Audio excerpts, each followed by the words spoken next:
que a extinção dos dinossauros foi o evento de extinção em massa mais conhecido e certamente uma das extinções mais violentas de toda a história do planeta Terra, e isso todo mundo já sabe. Simplesmente, dinossauros e uma série de espécies de outros animais que reinaram na Terra por mais de 160 milhões de anos foram extintos de uma forma abrupta, em um evento cataclísmico de proporções globais. Mas e se eu disser para você que a extinção dos dinossauros não foi o único evento de extinção em massa que aconteceu na Terra? Neste vídeo aqui nós vamos aprender um pouco mais sobre os 5 grandes eventos de extinções em massa que aconteceram na história, até entendermos quais foram as influências deles para a formação do planeta como o conhecemos hoje. Então vamos lá, vamos entender mais sobre as 5 maiores extinções em massa da história. É difícil acreditar que eventos assim tenham ocorrido mais de uma vez em toda a história do planeta Terra. E em diferentes locais do mundo, às vezes rochas de uma mesma idade ou período apontam para uma drástica diminuição no número de espécies. É mais difícil encontrar nelas fósseis de diversas espécies de animais e criaturas, enquanto que rochas anteriores a elas, e às vezes rochas posteriores a elas, possuem uma abundância de espécies e de fósseis a serem encontrados, como se houvesse uma lacuna entre 2 períodos geológicos que houve uma diminuição no número de espécies, apontando para uma possível extinção. Contabilizando todos esses períodos do passado pré-histórico do nosso planeta que não apresentam uma abundância de fósseis e de espécies, os cientistas entendem hoje que ocorreram pelo menos 5 grandes extinções em massa na história do desenvolvimento do nosso planeta. E nós vamos falar a respeito de cada uma delas aqui a partir de agora em ordem cronológica. Começando pela extinção ordoviciano-siluriana. Nomezinho estranho, né? Isso acontece porque essa extinção teria ocorrido num período de transição que durou aproximadamente 10 milhões de anos, entre 2 períodos da Era Paleozoica, o Ordoviciano e o Siluriano. Para quem não tá ligado, a Era Paleozoica é a era que antecedeu a Era Mesozoica, também conhecida como Era dos Dinossauros. A Era Paleozoica é dividida em 6 períodos, em ordem: Cambriano, Ordoviciano, Siluriano, Devoniano, Carbonífero e, por fim, Permiano. Essa grande extinção teria ocorrido justamente na transição do período Ordoviciano para o período Siluriano, algo em torno de 450 e 440 milhões de anos atrás. Nesta época, a Terra passava pelos seus maiores níveis de água nos mares e oceanos da Era Paleozoica, ou seja, a vida era massivamente marinha. E ela estava recheada de diversos gêneros biológicos de criaturas como moluscos, corais, artrópodes, e foi no período Ordoviciano, inclusive, que um grupo de vertebrados que já existia desde muito antes pôde ter a sua complexidade finalmente desenvolvida. Estes foram os primeiros vertebrados da história do planeta, e é claro que eu tô falando dos peixes, mano. Mas não só isso, as primeiras plantas terrestres também poderiam ter começado a se desenvolver aqui neste período, junto com os primeiros fungos terrestres. Eles estavam começando a tomar o que seriam os primeiros continentes. Mas, infelizmente, estima-se que de todas essas espécies, entre 60% e 70% delas teria desaparecido e sido extinta na transição para o Siluriano. Isso é quase 2/3 de toda a vida que existia no final do Ordoviciano. Porém, o que pode ter acontecido para que isso tenha ocorrido? Um estudo recente sugere que foram problemas sucessíveis a nível global. O principal deles, um vulcanismo generalizado no planeta, ou seja, erupções de vulcões que contribuíram para o aumento dos níveis de temperatura da Terra e a queda nos níveis de oxigênio das águas. Algo completamente oposto do que se acreditava antes, de que a Terra teria passado por uma glaciação, ou seja, uma era do gelo. Ela teria esfriado, tido com que as suas temperaturas ficassem mais frias. Levou milhões de anos, mas finalmente, após todos esses eventos, a vida começou a se recuperar e ela parecia se encher de novo. Mas infelizmente, o Devoniano, que vinha logo após o Siluriano, acabou trazendo péssimas notícias para a vida, e com elas, mais uma grande extinção em massa. Eu tô falando dessa vez da extinção devoniana. E olha que interessante, essa extinção aqui se destaca por não ter sido um evento único, mas na verdade uma sucessão de várias extinções que foram atingindo a vida de diferentes formas uma após a outra, meio que como pulsos ou como ondas. E essa prolongada sucessão de extinções teria extinto 50% de todos os gêneros de vida existentes no final do Devoniano. É metade de todos os que existiam naquela época, mano. E para vocês terem ideia do quão prolongado isso foi, isso pode ter durado dezenas de milhões de anos, num período de tempo compreendido entre 375 e 358 milhões de anos atrás. Realmente foi um momento muito difícil para a vida na Terra, que parecia se recuperar. Nos continentes, as plantas e os insetos iam invadindo, se alastrando, mas provavelmente foi a vida marinha a principal afetada deste evento de extinção em massa aqui. Ela era compreendida por uma diversidade de espécies que se tornou um pouco mais complexas com relação àquelas que existiam no Ordoviciano. Destas, mais de 20% de todas as famílias biológicas de espécies marinhas simplesmente desapareceram da Terra. E se formos contabilizar todas as espécies conhecidas desse período de tempo, mais de 70% delas foi extinta e não viu a chegada do Carbonífero, o período seguinte. Muitas teorias diferentes tentam explicar o que teria acontecido aqui, mas dois dos principais eventos dessa extinção em massa podem possuir a verdadeira resposta para isso. Eles apontam para uma terrível queda nos níveis de oxigênio das águas, o que certamente teria impactado diferentes formas de vida. E se você acha que tá ruim até aqui, se prepara, porque o que vocês estão prestes a ver agora é o maior evento de extinção em massa que aconteceu em toda a história do planeta Terra. Achou que eu tava falando da extinção dos dinossauros, né? Sinto dizer, cara, que não somente o final dos dinossauros foi marcado por uma grande extinção, mas provavelmente o começo da era deles também. Isso porque esta extinção que eu estou prestes a falar aconteceu antes do surgimento dos primeiros dinossauros conhecidos. E vou te dizer, é difícil superar o que aconteceu aqui. Eu estou falando da extinção Permiano-Triássica, que aconteceu na transição do final do período Permiano para o começo do período Triássico, ou seja, no finalzinho da Era Paleozoica e no início da Era Mesozoica, a Era dos Dinossauros. A extinção Permiano-Triássica é também conhecida como extinção PT.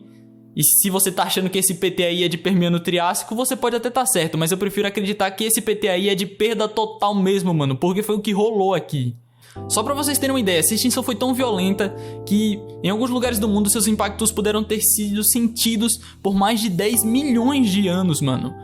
E ela no total teria dizimado mais da metade de todas as famílias biológicas que existiam na Terra naquela época. Mas o que de fato teria acontecido aqui? Voltemos para 251 milhões de anos atrás.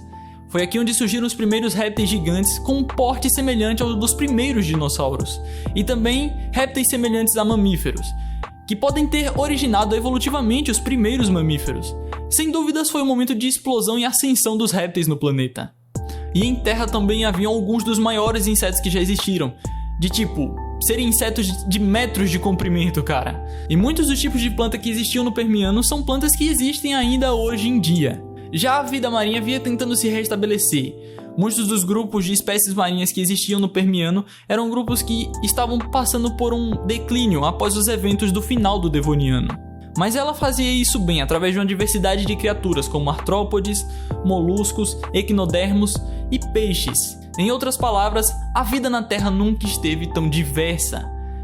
Mas infelizmente, o fim do Permiano trouxe consequências terríveis para todos esses grupos de diferentes tipos de vida que existiam. Fortes evidências apontam que nessa época houve um aumento completamente desequilibrado em dois gases diferentes na atmosfera do final do Permiano.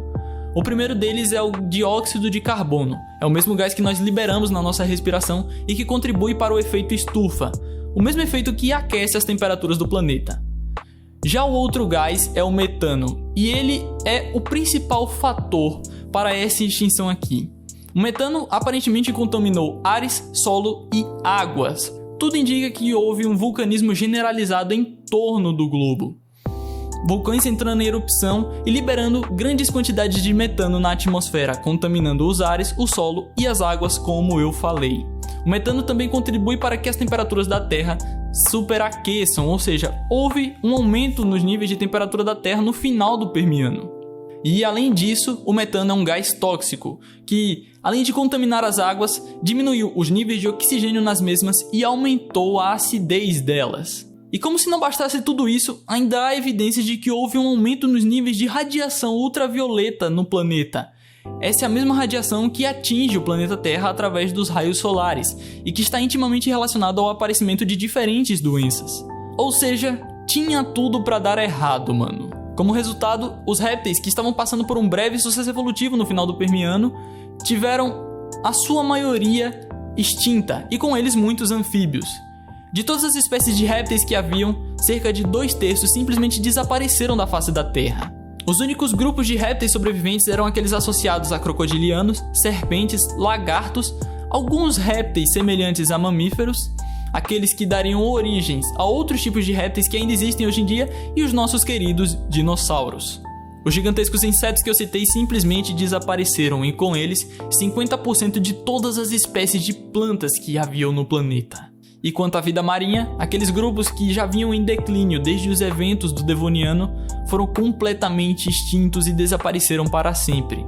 Dentre eles, alguns moluscos e artrópodes como os trilobitas, que era um grupo de grande sucesso evolutivo durante milhões de anos na história da Terra. Grupos inteiros de moluscos e equinodermos que existem hoje em dia quase foram completamente extintos também nessa extinção, e por muito pouco conseguiram sobreviver. E com isso, a extinção Permiano-Triássica culminou na extinção de 83% dos gêneros existentes, 81% de toda a vida marinha pelo menos, e 70% de todas as espécies terrestres. Se considerarmos o total de espécies, de criaturas e seres viventes que existiam naquela época, entre 90% e 96% de todas elas foram extintas. É algo surreal, cara. É por isso que a extinção Permiano-Triássica é conhecida como a Grande Morte, porque nunca mais, outra vez, o planeta viu um evento de extinção em massa tão destrutivo quanto esse. Mas apesar disso, o planeta Terra ainda iria passar por um outro evento de extinção em massa que tem muitas características que se assemelham às da extinção Permiano-Triássica. E eu acho que você já sabe de qual evento de extinção em massa é esse que eu tô falando. Mas calma que antes de nós comentarmos a respeito dele, existiu ainda um outro evento de extinção em massa, e nós vamos falar sobre ele agora, porque estamos falando da extinção Triássico-Jurássica. Com a chegada do Triássico, a vida remanescente teve um novo amanhecer para se desenvolver.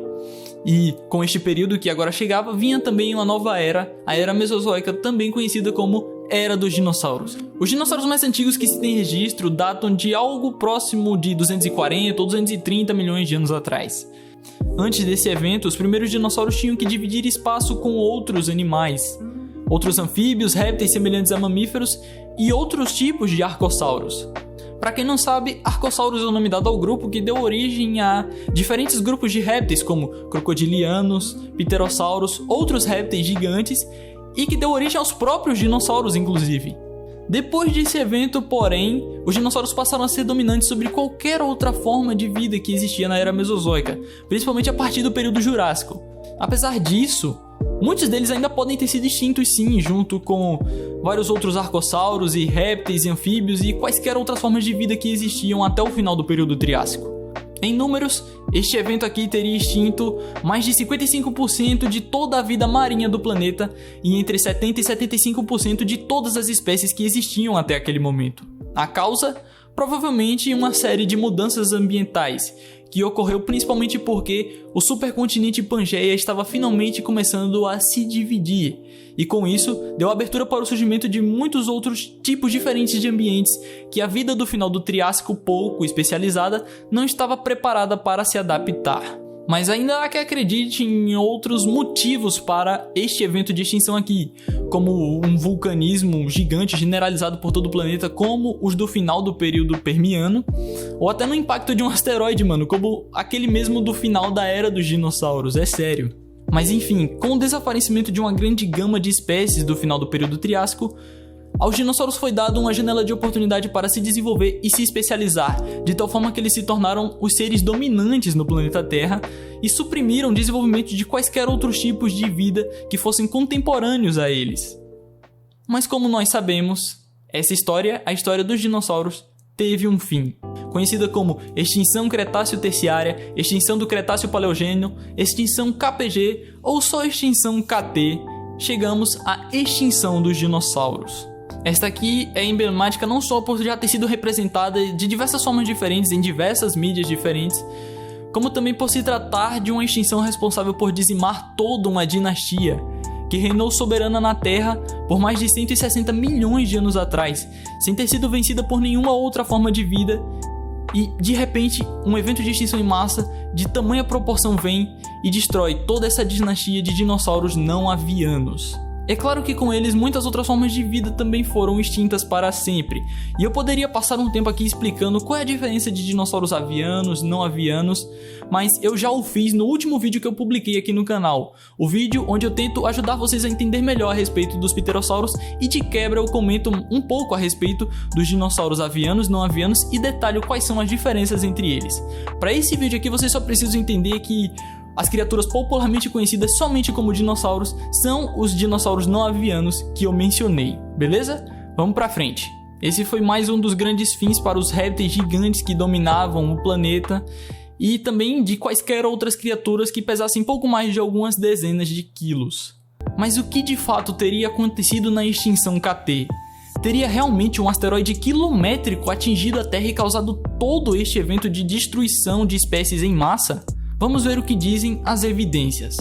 Rochas que datam justamente da transição do final do Cretáceo para o começo do Paleogeno mostram altíssimos níveis de irídio. Para quem não tá ligado, irídio é um elemento químico muito raro na crosta terrestre, mas ele é muito fácil de ser encontrado em asteroides e cometas. Foi percebido também que várias bacias sedimentares na quais os fósseis do final do Cretáceo se formaram remontam um cenário de terríveis tsunamis e ondas colossais, banhando diferentes pontos do Atlântico. E quando eu digo tsunamis e ondas colossais, entendo que são ondas que poderiam ter a sua altura variando entre 100 metros e mais de 4 quilômetros, mano. Por fim, uma alta quantidade de fuligem nos detritos dos fósseis do final do período Cretáceo apontam para o que pode ter sido a principal catástrofe da extinção KT, o chamado inverno nuclear. Este é um fenômeno caracterizado por um impacto devastador no clima global, nuvens de fumaça cobrindo a luz solar, aumento nos níveis de radiação, contaminação de ares e águas e incêndios florestais inteiros em uma área quilométrica e devastadora. Tudo isso com o epicentro apontando para o Golfo do México, onde foi encontrada uma cratera de mais de 180 quilômetros de diâmetro. Ou seja, mano, é o cenário perfeito para o impacto de um asteroide. E isso tudo teria ocorrido há 66 milhões de anos atrás, com estimativas sugerindo que esse asteroide teria algo entre 10 e 15 quilômetros de comprimento, cara. O seu impacto contra a Terra teria liberado uma energia equivalente a bilhões de bombas atômicas como aquelas usadas na Segunda Guerra Mundial. E como se não bastassem todos os seus efeitos, a cadeia alimentar foi severamente afetada. 57% de todas as espécies de plantas que existiam naquela época foram extintas. As remanescentes lutavam para sobreviver com a pouquíssima luz solar. Isso com certeza afetou a alimentação de vários tipos de animais herbívoros e, consequentemente, os animais carnívoros que se alimentavam desses animais herbívoros. Foi um desastre ecológico generalizado. Os resultados desse desastre foram o desaparecimento de 50% de todos os gêneros biológicos que viviam naquela época e 75% de todas as espécies de seres viventes e criaturas do final do período Cretáceo. Há quem teorize várias outras causas para a extinção KT, como a glaciação, ou seja, uma era do gelo, talvez uma redução nos níveis dos mares do final do período Cretáceo, ou até impactos múltiplos e simultâneos de diversos asteroides. Há quem teorize ainda uma combinação de todas essas causas que eu falei juntas acontecendo ao mesmo tempo. Mas várias simulações já foram feitas e apontam para um cenário muito parecido como o que eu citei de início, a queda de um asteroide quilométrico que teria causado diversos desastres naturais e afetado a vida de diversas formas diferentes, né? Estes foram 5 grandes eventos de extinção em massa da história do planeta Terra. Mas alguns estudiosos que acreditam que nós já estamos vivendo a 6ª grande extinção em massa do planeta. Ela teria começado há alguns milhões de anos atrás com o aparecimento dos seres humanos. Sim, estes seriam os principais causadores dessa 6ª grande extinção, tendo extinto diversas espécies de animais e plantas desde o seu surgimento aqui no planeta. Que isso sirva para nós repensarmos as nossas atitudes e ações daqui para frente como seres humanos, e que este vídeo aqui tenha servido para você aprender mais sobre a história do nosso planeta, entender mais sobre como ele se formou. Eu espero que esse vídeo tenha sido educativo para você, que você tenha aprendido muitas coisas novas com ele, e eu te vejo aqui no próximo vídeo do Major Dino. Tamo junto, falou, e eu fui!